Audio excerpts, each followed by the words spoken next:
Hallelujah.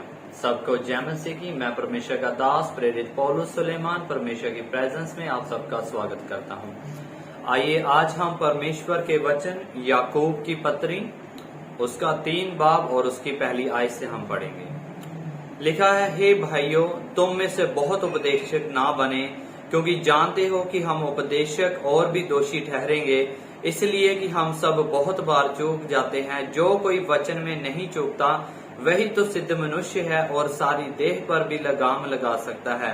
जब हम अपने वश में करने के लिए घोड़ों के मुंह में लगाम लगाते हैं तो हम उनकी सारी देह को भी घुमा सकते हैं। देखो, जहाज भी यदि ऐसे बड़े होते हैं और प्रचंड वायु से चलाए जाते हैं तो भी एक छोटी सी पतवार के द्वारा मांझी की इच्छा के अनुसार घुमाए जाते हैं। वैसे ही जीभ भी एक छोटा सा अंग है और वही बड़ी बड़ी डींगे मारती है। देखो, थोड़ी सी आग से कितने बड़े वन में आग लग जाती है। जीभ भी एक आग है। जीभ हमारे अंगों में अधर्म का एक लोक है और सारी देह पर कलंक लगाती है और जीवन गति में आग लगा देती है और नरक कुंड की आग से जलती रहती है। क्योंकि हर प्रकार के वन पशु, पक्षी और रेंगने वाले जंतु और जलचर तो मनुष्य जाति के वश में हो सकते हैं और हो भी गए हैं, पर जीव जो मनुष्यों में से कोई वश में नहीं कर सकता, वह एक ऐसी बला है जो कभी रुकती ही नहीं, वरन प्राण नाशक विष से भरी हुई है। इसी से हम प्रभु और पिता की स्तुति करते हैं और इसी से मनुष्यों को जो परमेश्वर के स्वरूप में उत्पन्न हुए हैं श्राप देते हैं। एक ही मुंह से धन्यवाद और श्राप दोनों निकलते हैं। हे भाइयों, ऐसा नहीं होना चाहिए। क्या सोते के एक ही मुंह से मीठा और खारा जल दोनों निकलता है? हे मेरे भाइयों, क्या अंजीर के पेड़ में जैतून या दाख की लता में अंजीर लग सकते हैं? वैसे ही खारे सोते से मीठा पानी नहीं निकल सकता। हालेलुया। परमेश्वर के वचन याकूब की पत्री और 3 बाब को जब हमने पढ़ा और इसका शीर्षक जो है वहां पे लिखा है जीभ को वश में करना। बाइबल कह रही है कि बहुत से उपदेशक ना बने, क्योंकि उनमें से बहुत से क्या ठहरेंगे? दोषी ठहरेंगे। और बाइबल कहती है कि सारी देह को हम वश में कर सकते हैं, अपने हाथों को, अपने पांवों को, अपनी आंखों को, एवरी जो हम हमारी जो ज्ञान इंद्रियां हैं इनमें से हम इनको काबू कर सकते हैं। लेकिन बाइबल कह रही है कि जो जीभ है हमारी, जो हमारी टंग है, जो हमारी जीभ है, इसको मनुष्य के वश में ये नहीं रहती। इसको वश में ले आना, इसको वश में करना बहुत क्या है? कठिन है। बाइबल कहती है कि जैसे एक घोड़ा जो होता है, जब उसको लगाम लगाई जाती है तो वो घोड़ा जो होता है वो वश में हो जाता है और उसका जो घोड़सवार होता है उसको मन चाही दिशा में उसके मुंह को क्या कर देता है? मोड़ देता है। और वो कश्ती जो होती है, जो उसका मलाह होता है, उसका जो मांझी होता है, जब वो उसका जो व्हील घुमाता है, जब उसका वो व्हील को घुमाता है तो उस नाव का रुख क्या हो जाता है? बदल जाता है। लेकिन मनुष्य की जो जीभ है वो मनुष्य के वश में नहीं रहती। बाइबल कहती है कि मनुष्य जो की जो जीभ है वो उसमें आग है, वो एक आग की तरह है। मनुष्य की जीभ जो है उसमें आग रहती है, वो नरक कुंड की आग से क्या रहती है? जलती रहती है। हालेलुया। लिखा है जीभ भी एक आग है। जीभ हमारे अंगों में अधर्म का एक लोक है और सारी देह पर कलंक लगाती है और जीवन गति में आग लगा देती है और नरक कुंड की आग से जलती रहती है। हमारी जो जीभ है, जिसे हम टंग कहते हैं, जिसे हम बोलते हैं, दूसरों को हम बुलाते हैं, परमेश्वर का नाम हम इसी से लेते हैं। हे यहोवा, हे परमेश्वर, हे यीशु कहकर, हे अब्बा, हम तेरा धन्यवाद करते हैं, ये हम कहकर पुकारते हैं। लेकिन बाइबल कह रही है एक ही जीभ से मनुष्य क्या करता है? परमेश्वर को धन्यवाद देता है और एक ही उसी जीभ के द्वारा वो लोगों को क्या देता है? श्राप देता है। मैं आपको समझाता हूं। अगर जो एक घोड़ा जो होता है, अगर उसको लगाम ना लगाई जाए तो वो घोड़ा क्या है? खुद को भी नुकसान पहुंचाएगा और अपने सवार को भी क्या करेगा? वो नुकसान पहुंचाएगा। चाहे वो घोड़ा जितना मर्जी अच्छी नस्ल का हो, बढ़िया से बढ़िया, उम्दा से उम्दा, आला से आला किस्म का वो घोड़ा भी क्यों ना हो, चाहे वो कैसा भी घोड़ा क्यों ना हो, बहुत तेज भागने वाला, बहुत समझदार है, बहुत ऊंचा जवान ताकतवर क्यों ना हो, लेकिन अगर उस घोड़े को लगाम ना लगाई जाए तो वो घोड़ा खुद का भी नुकसान करेगा और अपने सवार का भी क्या करेगा, नुकसान करेगा। इसलिए घोड़े को क्या लगाई जाती है, लगाम लगाई जाती है, ताकि जब उसको लगाम लगाई जाए तो उस घोड़े को, उसकी पावर को क्या किया जाए, वश में किया जाए। तो बाइबल हमें कहती है कि हमारे मुंह में क्या है, सामर्थ है। परमेश्वर ने हमें क्या दी है, सामर्थ दी है। हमारे मुंह में क्या है, क्या सामर्थ है। जब हम परमेश्वर के वचन को बोलते हैं तो ये वचन जो है हमारे जीवन में क्या करते हैं, सामर्थ का कार्य करते हैं, ये हमारे जीवन में कार्य करते हैं। क्योंकि जब हम पढ़ते हैं इब्तिदा में, जब परमेश्वर ने सृष्टि की संरचना की तो उसने कहा उजियाला हो, तो उजियाला हो गया। परमेश्वर ने शब्द बोला, परमेश्वर ने बोला उजियाला हो तो उजियाला हो गया। परमेश्वर ने कहा बेल बूटे बन जाएं, परमेश्वर ने कहा पानी आ जाए, सूखी जमीन नजर आ जाए, आकाश बन जाए, तारे बन जाए, ग्रह बन जाएं। तो परमेश्वर के कहने मात्र से ही ये सब कुछ जो हमारे देखने में आता है ये अस्तित्व में आया। परमेश्वर ने सिर्फ वचन किया, परमेश्वर ने कहा हो तो वो हो गया।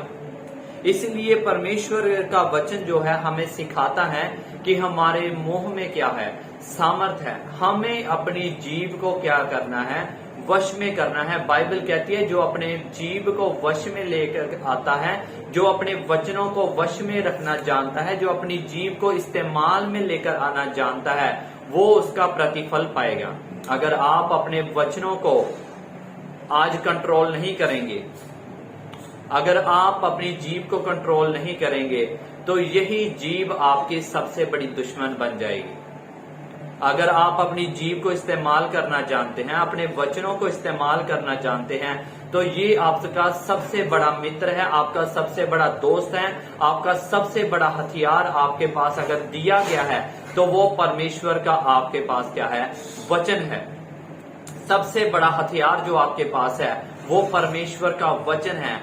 जब आप परमेश्वर के वचन को अपने मुंह से बोलते हैं, अपनी जबान से उसको इकरार करते हैं, क्योंकि बाइबल कहती है कि जो इकरार किया जाता है, पापों का पश्चाताप जो किया जाता है, तौबा की जाती है, वो होंठों से क्या किया जाता है, इकरार किया जाता है और मन से विश्वास किया जाता है। मन से विश्वास किया जाता है और होंठों से इकरार किया जाता है, जीभ के द्वारा, इन शब्दों के द्वारा इकरार किया जाता है। क्योंकि जब तक आप अपने होंठों से मसीह का इकरार नहीं करते, उसको जैसे नहीं करते, तब तक आपका इकरार माना जाता। चाहे आप जितना ही यीशु के ऊपर विश्वास करते हो, बहुत आप उसके ऊपर विश्वास करते हो, लेकिन जब तक आप अपने होंठों से नहीं कहेंगे कि हे यीशु मैं तुझ पर विश्वास करता हूं, मैं तुझे अपना उद्धार करता और मुक्तिदाता ग्रहण करता हूं, तब तक आपकी तौबा क्या है, अधूरी है। बाइबल कह रही है कि जीभ, वैसे ही जीभ भी एक छोटा संग है। बाइबल कह रही है तो ये छोटी सी, लेकिन इसका काम बहुत बड़ा है। जिसे कहते हैं कि छोटे पैकेट में बड़ा धमाका है। ये बाइबल कह रही है कि ये एक छोटा सा अंग है लेकिन बड़ी बड़ी डींगे मारती है। देखो थोड़ी सी आग से कितने बड़े वन में क्या लग जाती है, आग लग जाती है। आप चाहे जितना उस जंगल में क्या एक छोटी सी चिंगारी की जरूरत पड़ती है। अगर आप एक छोटी सी चिंगारी जंगल में लगा दें तो उसी चिंगारी से सारा का सारा जंगल जो होता है, वन जो होता है, वो क्या हो जाता है, जल जाता है और लाखों करोड़ों का नुकसान हो जाता है। उसमें रहने वाले जीव जंतु, पशु पक्षी, उसके घास, उसकी जो पेड़ पौधे हैं, सबका क्या हो जाता है, नुकसान हो जाता है। कितनी सी चिंगारी होती है, इतनी सी, बिल्कुल छोटी सी। और ये जीव भी आपके शरीर में कितना संग है, छोटा सा, लेकिन इसका काम क्या है, बड़ा है। जब आप अपनी जीभ को, जबान को काम में ले आना जान जाएंगे, जब आप सीख जाएंगे कि मुझे क्या बोलना है और कहां पे बोलना है और कितना बोलना है, तब परमेश्वर का वचन कहता है कि आप उसका क्या पाएंगे, प्रतिफल पाएंगे। क्योंकि बाइबल कहती है कि जितनी निकम्मी बातें मनुष्य बोलता है उन सब का परमेश्वर क्या लेगा? लेखा लेगा। परमेश्वर आपसे उसका लेखा लेगा, चाहे वो मैं हूं, चाहे कोई भी है, चाहे कोई दास है, प्रेरित है, रसूल है, नबी है, चाहे एक विश्वासी है। अगर जितनी बातें, गंदी बातें या बुरी बातें आप अपने मुंह से निकालते हैं, बाइबल कहती है हर एक निकम्मी बात का मनुष्य को हिसाब देना पड़ेगा। अब जे आपके हाथ में है कि आप अपनी जबान से अच्छी बातें बोलना चाहते हैं या बुरी बातें बोलना चाहते हैं, क्योंकि बाइबल कह रही है कि एक ही जीभ से, एक ही मुंह से हम परमेश्वर को धन्यवाद देते हैं, परमेश्वर का स्तुति गान करते हैं, और एक ही मुंह से हम लोगों को क्या देते हैं? श्राप देते हैं। फला तेरा ऐसा हो जाए, तू मर जाए, तुझे ये बीमारी हो जाए, तेरा कुछ ना रहे, तेरा ऐसा हो जाए, तेरे साथ वैसा हो जाए। लेकिन बाइबल कह रही है कि सब मनुष्य जो हैं परमेश्वर के स्वरूप में बनाए गए हैं। परमेश्वर ने आपको और मुझको अपने स्वरूप में बनाया है, और परमेश्वर के स्वरूप में जो बनाए गए हैं उनको हमें श्राप नहीं देना है, क्योंकि बाइबल कहती है कि हम आशीष के मूल हैं। हमें परमेश्वर ने आशीष देने के लिए बुलाया है। हमें परमेश्वर ने आशीष देने के लिए, लोगों को सुसमाचार सुनाने के लिए, उनको प्रभु का सुसमाचार सुनाने के लिए, उनको शांति का प्रचार करने के लिए, उनको अमन का प्रचार करने के लिए, उनको चंगियाई का प्रचार करने के लिए, उनको आने वाले उस स्वर्गीय राज्य का प्रचार करने के लिए परमेश्वर ने हमें चुना है, ना कि उन निकम्मी बातों को बोलने के लिए जो हम अपने पूरे दिन में बोलते हैं। सोचिए कितनी ही बुरी बातें हमने लोगों के बारे में कही, अपने भाई बहनों को, अपने माँ बाप को, अपने रिश्तेदारों को, अपने आस पड़ोस के लोगों को, अपने वर्क प्लेस के ऊपर कितने ही जनों को हमने आज तक बुरा बोला होगा। सोचिए जरा, अगर परमेश्वर उनका हिसाब लगाने लगे तो मेरा ये अनुमान है कि पृथ्वी के ऊपर कोई भी ऐसा मनुष्य नहीं होगा जो निर्दोष ठहरे, क्योंकि सब ने कभी ना कभी अपनी जीभ से किसी को दोष दिया होगा, किसी को फिटकारा होगा, किसी को श्राप दिया होगा। लेकिन बाइबल कह रही है कि अगर तुम जिसको श्राप दोगे तो तुम्हें भी श्राप दिया जाएगा, तुम जिसको आशीष दोगे तुम्हें भी आशीष दी जाएगी। तुम्हें कोई श्राप देगा तो उसको मैं श्राप दूंगा, जो तुम्हें आशीष दे मैं उसको आशीष दूंगा। और यही बात आपके ऊपर भी अप्लाई होती है। अगर आप किसी को आशीष देंगे तो आपको आशीष मिलेगी, अगर आप किसी को श्राप देंगे तो आपको परमेश्वर भी आपको क्या देगा? श्राप देगा। अगर आप किसी के ऊपर दोष लगाएंगे तो आपके ऊपर भी दोष लगाया जाएगा, क्योंकि बाइबल में क्या लिखा है कि परमेश्वर किसी का पक्षपात नहीं करता, चाहे वो उसका नबी हो, चाहे उसका रसूल हो, चाहे उसके विश्वासी जन हो, चाहे उसका भक्त जन हो।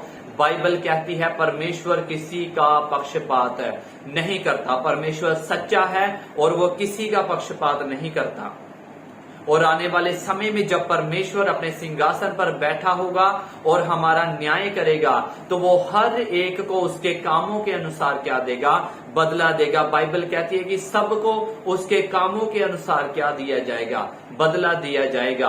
आप जितना मर्जी सोचे कि आप प्रार्थना करते हैं, आप उपवास कर रहे हैं, लेकिन अगर आप अपने होंठों से, अपनी जबान से लोगों को शराब दे रहे हैं, अपनी बॉडी को शराब दे रहे हैं, तो बाइबल कहती है कि परमेश्वर आपसे उन बातों का क्या लेगा? हिसाब लेगा। जब तक आप अपने शब्दों के ऊपर आपको क्या करना है? कंट्रोल करना है। अगर आप आज अपने शब्दों के ऊपर कंट्रोल नहीं कर रहे हैं तो यही शब्द आपके लिए फंदा बन जाएंगे। अगर आप इसके ऊपर कंट्रोल करना सीख गए अपने शब्दों के ऊपर, तो यही आपके लिए सोने का मुकुट बन जाएंगे। लेकिन अगर आपने अपने बोलने में सावधान नहीं रहे, क्योंकि बाइबल कहती है बोलने में धीमे हो जाओ, धीमे हो जाओ बोलने में। कुछ भी बोलते हो 10 बार सोचो, अपने माइंड में सोचो उसको, क्या मैं बोलने जा रहा हूं? क्या मैं जो बोलने जा रहा हूं क्या वो सही है? क्या वो मेरी बॉडी के लिए, मेरे शरीर के लिए, मेरे आत्मिक जीवन के लिए, मेरे घर वालों के लिए, मेरे आत्मिक जीवन के लिए वो सही है? क्या मैं जिसको ये शब्द बोलने जा रहा हूं क्या वो सही है? 10 बार सोचो। परमेश्वर ने ये जबान सीधी बाहर नहीं लगा दी। अगर परमेश्वर चाहता तो ये बाहर भी लगा देता, मुंह के सीधी बाहर लगा देता, यहाँ पे लगा देता, होंठों पे लगा देता कि आप सीधा बोल लेते। ये दांतों के पीछे लगाई परमेश्वर ने। क्यों लगाई? क्योंकि ये मुंह खोलने से पहले, होंठों को खोलने से पहले आप सोच लें कि आप क्या बोलने जा रहे हैं। बाइबल कहती है कि यीशु मसीह जब तक यहां पृथ्वी पर था, उसने अपनी जबान से, अपने होठों से कोई भी ऐसी निकम्मी बात नहीं बोली। किसी को उसने शराप नहीं दिया, किसी को उसने गाली नहीं दी, किसी को उसने बुरा नहीं कहा, बल्कि उसने ये कहा, हे परमेश्वर, हे पिता, ये नहीं जानते कि ये क्या करते हैं, परमेश्वर तो उन्हें क्या कर, क्षमा कर। जब यीशु ने ये कहा होगा तो क्या पिता ने ये सुना ना होगा? पिता ने सुना और परमेश्वर ने उनको क्षमा भी किया और अपने पुत्र के ऊपर भी अनुग्रह किया। जब आप भी बोलेंगे, हे पिता, अपने सताने वालों को बाइबल कहती है आशीष दो, उनके लिए प्रार्थना करो। कितनी बार आपने अपने सताने वालों के लिए प्रार्थना की, फिर आप कहते हैं परमेश्वर हमारी नहीं सुनता, हमारा ये काम नहीं बन रहा, हमारा वो काम नहीं बन रहा, पता नहीं ये बीमारी मुझसे क्यों नहीं जा रही। सुबह उठकर ही हम क्या बोलते हैं, अजी बीमारी होगी, अब मेरा शरीर मैनू बड़ी दर्द होती है, मेरे आ हो गया, मेरे पथरी आ गई, मेरे सटोन आ गई, आ दुष्ट आत्मा मैनू नहीं छड़ दी, हाय मारे गए, लुटे गए। तो बताओ कैसे आप चंगे हो सकते हैं? आप खुद उठकर कह रहे हैं, सुबह सुबह आप जहां पे आपको परमेश्वर का धन्यवाद करना चाहिए, आपको शुक्र करना चाहिए और आपको बोलना चाहिए कि परमेश्वर यीशु के नाम में मैं ब्लेस्ड हूं, मेरी बीमारी जा चुकी है, मैं यीशु के कोड़े खाने से चंगा हो चुका हूं, मेरा घराना ब्लेस्ड है, मैं आशीषित हूं, मेरी जॉब ब्लेस्ड है, मेरा फाइनेंस ब्लेस्ड है, मेरा बिजनेस ब्लेस्ड है। और आप क्या बोल रहे हैं सुबह उठकर? आज मारे गए, लुटे गए, आज ये हो गया, ये हो गया। तो बताइए कैसे परमेश्वर आपको ब्लेस करेगा? और आप तो खुद अपने होठों से कह रहे हैं कि मैं मारा गया, मैं लूटा गया, मुझे बीमारी होगी, मुझे ये होगी, मैं चंगा नहीं हो सकता, ये दुष्टात्मा मुझसे नहीं जाती। जब तक आप अपने शब्दों को सही नहीं करेंगे, परमेश्वर भी आपके जीवन में कार्य नहीं कर सकता, क्योंकि आप अपने होठों से इकरार कर रहे हैं कि मैं बीमार हूं, आप अपनी जबान से इकरार कर रहे हैं कि दुष्टात्मा मुझ में है, आप अपने होठों से कह रहे हैं कि मेरा बिजनेस वो ब्लेस नहीं हो रहा, मेरी जॉब ब्लेस नहीं हो रही। तो बताइए कैसे परमेश्वर आपको ब्लेस करे? बाइबल कह रही है कि जब जो जीभ है, जो जबान है, जो एक छोटा सा अंग है, लेकिन इसमें आग लगी है। आपको मालूम है कि आप बिना माचिस के भी आग लगा सकते हैं किसी को, बिना माचिस के भी आप आग लगा सकते हैं। आपको किसी माचिस की, आपको ऑयल की, किसी फायर की जरूरत नहीं है, बस आपको अपनी जबान की जरूरत है किसी को आग लगाने के लिए, क्योंकि बाइबल कहती है कि जीभ भी एक आग है। जब हम पढ़ रहे हैं याकूब की पत्री उसका 3 बाब और उसकी 6 आयत में लिखा है, जीभ भी एक आग है, जीभ हमारे अंगों में अधर्म का एक लोक है और सारी देह पर कलंक लगाती है और जीवन गति में आग लगा देती है। बाइबल कहती है कि ये हमारी सारी देह पर क्या लगाती है? कलंक लगाती है। अपनी जबान के ही द्वारा हम धर्मी ठहरते हैं और अपनी जबान के ही द्वारा हम अधर्मी ठहरते हैं। बाइबल कह रही है कि हमें अपनी जीभ को, अपनी जबान को क्या करना है? वश में लाना है। चाहे आप जितने बड़े मर्जी आप दुआ प्रार्थना करने वाले क्रिश्चियन क्यों ना हो, बहुत बाइबल पढ़ने वाले, बहुत आप उपवास करने वाले, बहुत प्रार्थनाएं करने वाले, चर्च लगातार जाने वाले, बहुत सामर्थी हो, लेकिन अगर आपकी जबान आपके वश में नहीं है तो आप कभी भी ब्लेस नहीं हो सकते, क्योंकि बाइबल कहती है कि एक ही सोते से खारा पानी और मीठा पानी नहीं निकल सकता। जहां तो मीठा पानी निकलेगा, जहां फिर खारा पानी निकलेगा, और एक ही जबान से दोनों चीजें हम करते हैं। हम परमेश्वर का धन्यवाद भी इसी मुंह से करते हैं और लोगों को श्राप भी इसी मुंह से देते हैं। सो रात को प्रार्थना करते हैं, I am blessed, my job is blessed, my business blessed, my finance is blessed in the name of Lord Jesus Christ. और सुबह उठकर हम क्या कह रहे हैं?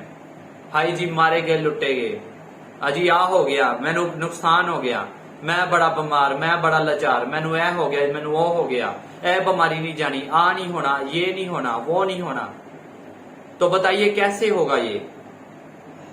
फिर आप जितना मर्जी परमेश्वर को उलाहना दें, चाहे उसके सामने गिड़गिड़ाएं, चाहे आप उसको जितनी मर्जी उलाहने दें और परमेश्वर की गलतियां आप निकालें, लेकिन बाइबल कह रही है कि अपने अजीब को क्या करना है, हमने वश में करना है। मनुष्य एक ऐसा प्राणी है जो खुद में कभी भी कमी को नहीं देखता। आदिकाल से मैं आपको बता सकता हूं, आदिकाल से मनुष्य एक ऐसा प्राणी है, ऐसा वो शख्स है, ऐसा प्राणी है जो अपने में खुद कभी भी गलती नहीं देखता। आदिकाल में जब हम देखते हैं कि जब परमेश्वर ने आदम की सृष्टि की और हव्वा को बनाया, तो क्या लिखा है, जब परमेश्वर ने कहा कहीं तूने उस दरख्त के फल में से तो नहीं खाया, तो आदम ने क्या बोला?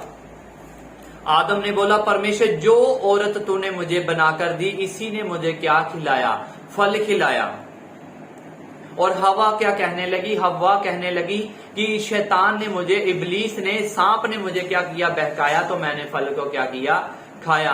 और जहां पे जो आदम था उसने इकरार नहीं किया, उसने इनकार कर दिया परमेश्वर का।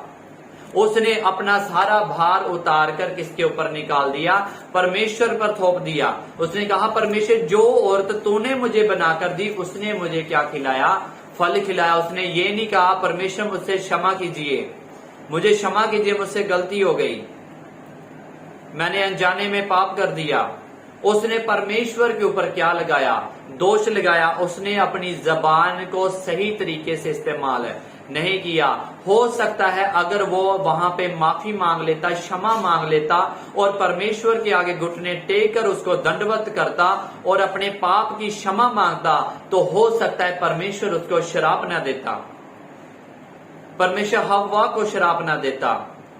आज जो प्रसव की पीड़ा जो परमेश्वर ने बढ़ा दी, और जो औरतों की प्रसव की पीड़ा है, परमेश्वर ने उसको श्राप दिया। परमेश्वर ने आदमी को श्राप दिया, कहा कि तू जो मेहनत करता है, अब ये जमीन तेरे लिए कांटे उगाएगी, तो अपनी मेहनत की कमाई खाएगा, खून पसीने की कमाई खाया करेगा, और तू मेहनत तो करेगा लेकिन उसका पूरा फल तुझे नहीं मिलेगा।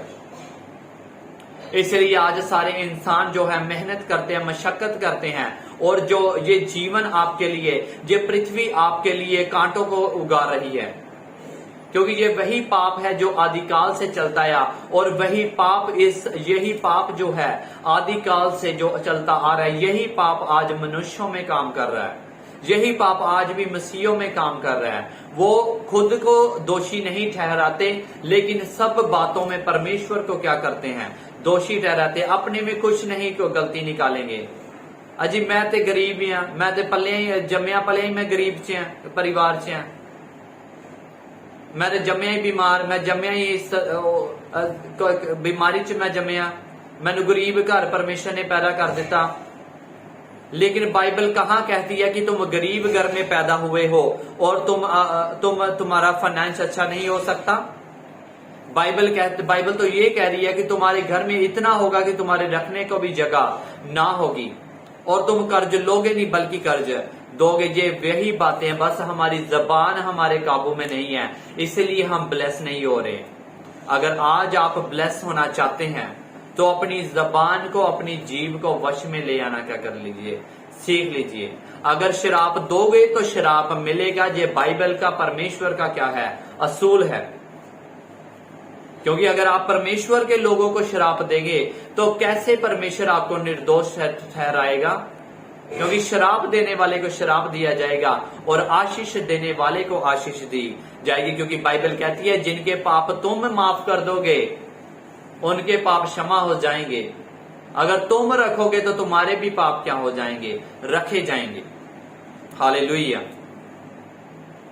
जीव में क्या है? एक आग है। किसी को आग लगाने के लिए आपको माचिस की जरूरत नहीं है, बस एक छोटी सी उसको गाली निकाल दो, उसको कड़वा शब्द बोल दो एक, तो उसके सीने में आग लग जाएगी। लगती है या नहीं लगती? सोचो, किसी ने आपको बुरा कह दिया, आपके सीने में आग लग जाती है या नहीं लगती? लगती है ना। उसको बुझती नहीं वो। फिर आप सोचते हैं कि मैं इससे बदला लूंगा, इसको मैं घात कर दूंगा, इसको मैं मारूंगा, इसको मैं गालियां निकालूंगा, चार और निकालूंगा। आग लगी या नहीं लगी? आपके मन में आग लगती है या नहीं लगती? लगती है। बाइबल कहती है कि अपनी जीभ को हमने क्या करना है? वश में करना है। अगर आप अपनी जीभ को वश में ले आना सीख लेंगे तो आप इसका प्रतिफल पाएंगे। सुबह उठते हो, बोलो यीशु के नाम में मैं ब्लेस्ड हूं, यीशु के नाम में मेरा फाइनेंस ब्लेस्ड है, यीशु के नाम में मैं चंगा हो चुका हूं, उसके कोड़े खाने से मैं चंगा हो चुका हूं, मेरी बीमारी जा चुकी है यीशु के नाम में, शैतान शर्मिंदा हो चुका है यीशु के सामर्थी नाम में। बोलो, अपने आप को श्रापित मत करो। अपने शब्दों के द्वारा अपने फाइनेंस को, अपने जीवन को, अपने बच्चों को, अपनी बीवी को, अपने शौहर को, अपनी फैमिली को कर्स मत करो। डोंट कर्स योरसेल्फ, मत करो श्रापित। क्योंकि अगर आप बढ़ना चाहते हैं, किसी ने कुछ नहीं किया, सब कुछ किया धरा आपकी जबान का है। अगर अपनी जबान को आप वश में कर लेंगे तो आप आशीष पाएंगे। लोग कम शराब देते हैं लेकिन आप खुद को ज्यादा शराब देते हैं जब आप अपने आप को क्या करते हैं, श्रापित करते हैं। अपने वचनों से, अपने शब्दों से आप खुद को श्रापित करते हैं। चाहे जितनी आप मर्जी प्रार्थना कर लें, लेकिन अगर आपकी जबान आपके वश में नहीं है तो वो प्रार्थना, वो वचन पढ़ना, वो टाइम से चर्च में जाना आपके काम नहीं आएगा। फिर आप सोचेंगे पता नहीं क्या कमी है, क्यों परमेश्वर मेरी नहीं सुनता, क्यों ये काम नहीं हो रहा, क्योंकि हमें, हमारी जो जबान है वो हमारे वश में नहीं है। चाहे आप 1 घंटा प्रार्थना करने वाले व्यक्ति हैं, लेकिन अगर आप अपने शब्दों को सही इस्तेमाल करते हैं, अपने वचन को इस्तेमाल करना जानते हैं, अपने जीवन के ऊपर आप लागू करेंगे, इन वचनों को अपनी जीवन के ऊपर रिलीज करेंगे, अपनी बॉडी के ऊपर आप रिलीज करेंगे, अपने फाइनेंस के ऊपर जब आप रिलीज करना सीख जाएंगे, वचन को इस्तेमाल करना सीख जाएंगे। ये हथियार है आपका, इसको आपने इस्तेमाल करना है। ये पढ़ने के लिए नहीं है। बाइबल कहती है कि मेरा वचन तेरे हृदय की तख्तियों के ऊपर लिखा रहे, ताकि जब तू पराई स्त्री के डेवडी में जाए, उसके राह पर जब वो तुझको फिसलाए तो तू उसकी डेवडी के पास मत जाना, तू उसके घर के पास मत जाना। तो इसको अपने मन के ऊपर लिख रहा है। ये वचन जो है आपके काम आएगा जब आप इसको अपने जीवन के ऊपर रिलीज करेंगे। इसको रिलीज करना है, आपने वचन को रिलीज करना है। बोलना है आपको कि यीशु के कोड़े खाने से मैं चंगा हो रहा हूं, यीशु के नाम में मेरा फाइनेंस ब्लेस्ड है, यीशु के नाम में मेरा कारोबार ब्लेस्ड है, मेरी जॉब ब्लेस्ड है, मेरी बॉडी ब्लेस्ड है, मैं स्पिरिचुअली बढ़ रहा हूं यीशु के नाम में, मैं आशीषित हो रहा हूं यीशु के सामर्थी नाम में, मैं बढ़ूंगा, मैं जीतूंगा यीशु के सामर्थी नाम में। जब आप वचनों को बोलना सीख जाएंगे, परमेश्वर के वचन को बोलना आप सीख जाएंगे, तो सचमुच आप देखेंगे कि आपके जीवन में बदलाव आ रहा है, आपकी बॉडी में चंगाई आ रही है, आपका फाइनेंस बढ़ रहा है, आपकी बॉडी ब्लेस्ड हो रही है, आपका घर बार ब्लेस्ड हो रहा है, आपके बच्चे ब्लेस्ड हो रहे हैं। और एक और बात, अपने बच्चों को कभी भी कर्स मत करो।